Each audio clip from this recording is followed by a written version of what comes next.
pakaian dari Papua yang dipakai oleh Pak Dedi dan juga Pak Oya. Dan selanjutnya Vento, guru-guru yang tadi sekali di Palembang ini.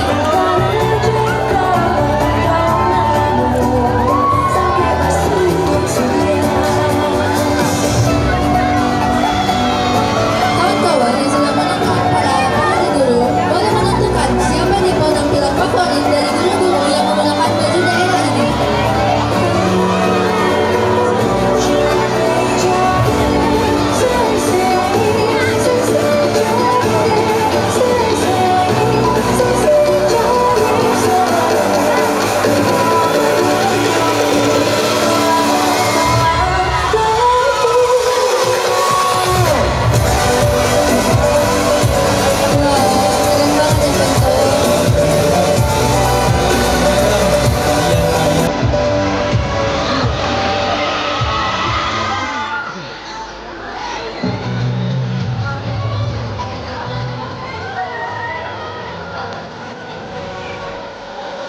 Kawan-kawan sekalian, sekarang kalian boleh menentukan siapa nih penampilan favorit dari guru-guru yang menggunakan baju daerah ini.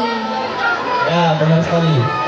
Agar pilihan dari teman-teman sekalian tidak diketahui, kami sudah menyiapkan sebuah kertas untuk teman-teman memilih. Kemudian, ketika sudah teman-teman memilihnya, akan ada sebuah kardus yang telah disediakan untuk kalian memasukkan kertas tersebut.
Selanjutnya adalah sesi foto bersama dengan kepala sekolah.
Wah, keren-keren ya, Ben.